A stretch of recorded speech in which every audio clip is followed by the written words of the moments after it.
बिहार की बात कर रहे हैं, लेकिन जहां राजधानी में रह रहे हैं यहाँ पर लूट, हत्या, बलात्कार, ऐसा कोई दिन एक नागा नहीं होता जिस दिन प्रदेश के अंदर घटनाएं ना हो। पाठक जी की कोई सुनता ही नहीं है। जहाँ के सिर्फ दौरा मंत्री हैं, जब किसी अस्पताल का दौरा करेंगे वहाँ डॉक्टर मौजूद रहेंगे, और जहाँ ब्रजेश पाठक जी निकले सारे डॉक्टर अपने घर, ब्रजेश पाठक जी अपने घर। ना दवाइयाँ हैं, ना डॉक्टर हैं। इससे बड़ी दुर्भाग्य और कुछ नहीं हो सकता। सरकार किसी की सुनती का नाम जनता की, ना डिप्टी सीएम के जो काम, जो भी डर तो नहीं रहे ब्रजेश पाठक जो काम करता है उसी को तो रोका जाता है। सरकार गिर जाए गलती से या सही से, देखना जितने भारतीय जनता पार्टी के गाड़ी है ना, सब उस दिन हाथी का झंडा और सपा का झंडा लगा लेंगे। मैं आपसे वादा, गठबंधन मान लीजिए हो जाए तो सीरियस अगर नोट पे सोचा जाए तो बहुत बड़ा गठबंधन फेस करना पड़ेगा बीजेपी।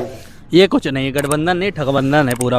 इससे कोई फायदा नहीं होने वाला गठबंधन तो भाजपा मेरी बात सुनिए पहले, मेरी बात सुन जुमलेबाजी बंद कर दीजिए। बात सुनिए पहले। आप ठगबंधन मीडिया है क्या? बात पूरी सुना करिए तब बात करा करिए। हम विपक्षी मीडिया है, आपको ऐलान करते हैं, आप बार बार टारगेट में ऐलान कर रहे हैं। मैं आपको बता दे रहा हूँ पूरी तरीके से, ये चीज आपको मैं सूचना देना चाहता हूँ। आज मैं आपके चैनल पे बोल रहा हूँ, इसके बाद 2024 में बोलूंगा सीधे आके। और जब माननीय हमारे नरेंद्र मोदी जी फिर से दोबारा पीएम की कुर्सी पे बैठेंगे और हम लोग की Bharatiya Janata party full support में और पूरी मोहब्बत, पूरी समझ लिए जितने बाजी नहीं, सुन लीजिए पहले मेरी बात। गठबंधन में नहीं है, बीजेपी गठबंधन में नहीं है। गठबंधन में किसने बुलाया? किसी को नाम बताओ।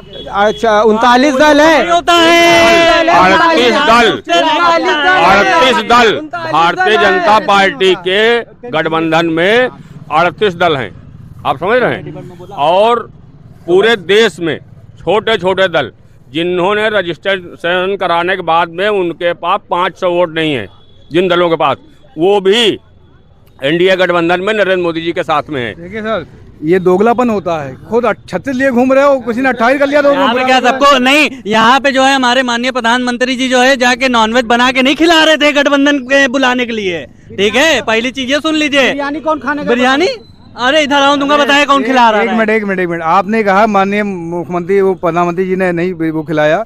आपको मालूम प्रधानमंत्री जी ने क्या क्या किया 14 में गठबंधन में लाने के लिए? क्या क्या किया है? आप बहुत कुछ किया, ऐलान किया है उन्होंने, आ जाइए लालू जी, आ जाइए मुलायम जी, आ जाइए। देखिए हम लोग को नीतीश कुमार आ जाइए। पहले जाके बिहार संभाले। बिहार में इतना ज्यादा जो है कोई तरीके से वहाँ की जनता से जाके आप लीजिए इंटरव्यू बिहार में। ज्यादा ये बिहार की बात कर रहे हैं, लेकिन जहाँ राजधानी में रह रहे हैं यहाँ पर लूट, हत्या, बलात्कार, ऐसा कोई दिन एक नागा नहीं होता जिस दिन प्रदेश के अंदर घटनाएं ना हो रही हो। सर एक सवाल ये है, बहुत जरूरी है। कल एक घटना बहुत बड़ी हुई, एक सांसद थे, पूर्व भाजपा के ही थे, उनको पीजीआई में उनका बच्चा एडमिट नहीं हो सका और दुखद ये हुआ कि उनकी मौत हो गई।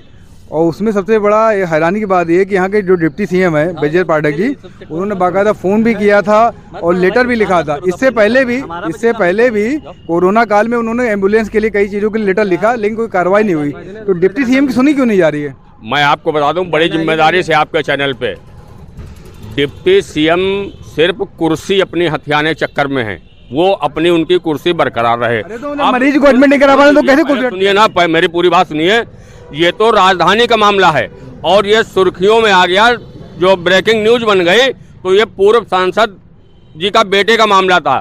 इस तरीके की घटनाएं राजधानी लखनऊ के अंदर, चाहे मेडिकल कॉलेज हो, चाहे ट्रामा हो, चाहे बलरामपुर हो या लोहिया अस्पताल हो, सैकड़ों की तादाद में पर डे या इस तरीके होता है। लेकिन ये माननीय सांसद जी का मामला था, इस वजह से मीडिया और सुर्खियों में आ गया और ब्रजेश पाठक जी की कोई सुनता ही नहीं है। जहाँ के सिर्फ दौरा मंत्री हैं, जब किसी अस्पताल का दौरा करेंगे वहाँ डॉक्टर मौजूद रहेंगे, और जहाँ ब्रजेश पाठक जी निकले सारे डॉक्टर अपने घर, ब्रजेश पाठक जी अपने घर। ना दवाइयाँ हैं, ना डॉक्टर हैं। इससे बड़ी दुर्भाग्य और कुछ नहीं हो सकती है।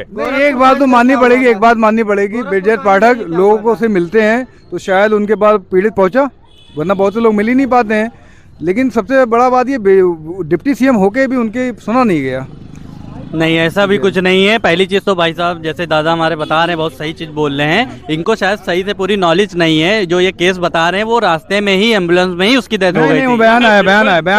सुन लीजिए मेरी बात, सुन लीजिए। उसके बाद जब उनको लेके गया है तब उनको ऑक्सीजन वगैरह लगाया गया। भाई साहब सच कहो, पहले हिम्मत रखो। उनका बयान हमने देखा है, उन्होंने कहा डॉक्टरों ने उनको एडमिट नहीं किया, अगर एडमिट कर लेते तो शायद वो बच्चा बच जाता। वो मैदान तक ले जाने तैयारी का, तब तक मौत हो गई। अगर एडमिट कर लेते, जिस टाइम पीजीआई पहुंचे थे, अगर उसी टाइम एडमिट कर लेते डॉक्टरों की टीम मिल करके, तो शायद माननीय सांसद। इसमें जो डिप्टी सीएम में बहुत बड़ी पोस्ट होती है, मुख्यमंत्री के बाद नीचे एक होता है, उसकी सुनी क्यों नहीं जा रही है? पाठक जी ये सरकार किसी की सुनती का है, नाम जनता की ना डिप्टी सीएम के जो काम योगी जी डर तो नहीं रहे बजट पाठक जी? जो काम करता है उसी को तो रोका जाता है इस सरकार में। ये तो चलिए एक आम घटना है, भले वो सांसद रहे, लेकिन गोरखपुर का तो कांड सबके सामने था। उसमें एक अच्छे खासे डॉक्टर को निष्कासित करके उससे सजा सुनवा दी गई, जबकि वो तो अपने पैसों से क्या ऑक्सीजन सिलेंडर दे रहा था। ऐसा क्यों किया मुख्यमंत्री जी ने? ये बताइए वो भी पाठक उन्हीं के सांसदीय क्षेत्र में ऐसा हो रहा था। जी जो आप सही कह रहे हैं, लेकिन पाठक जी की सुनी क्यों नहीं जा रही? योगी हमने बोला तो कि जो काम करना चाहता है उसकी ये सरकार नहीं सुनती है ना। अभी काम ना सुने तो इनकी सारी सुनी जाएगी। अच्छा सर ये बताइए, अकेले पाठक जी नहीं हैं, किसी भी चाहे कैबिनेट मंत्री हो चाहे राज्य मंत्री हो, उत्तर प्रदेश के मुख्यमंत्री योगी आदित्यनाथ जी के अलावा किसी की नहीं चलनी। अगर योगी जी किसी को फोन करेंगे तो वो काम हो जाएगा, बाकी किसी की हैसियत नहीं, कोई काम करवा ले। अच्छा सर पहले भाजपा में कई लोग नाराज होकर इस्तीफा दे देते जब ऐसे मामले आते थे, सुनी नहीं जाती थी। अब कोई इस्तीफा क्यों नहीं देता है? कोई धमकी भी नहीं देता है? सत्ता का मामला है, सत्ता से अलग हट जाएंगे। अगर इस्तीफा दे करके दूसरी पार्टी ज्वाइन कर लेंगे, सुबह ईडी और सीबीआई का छापा पड़ के जेल जाएंगे।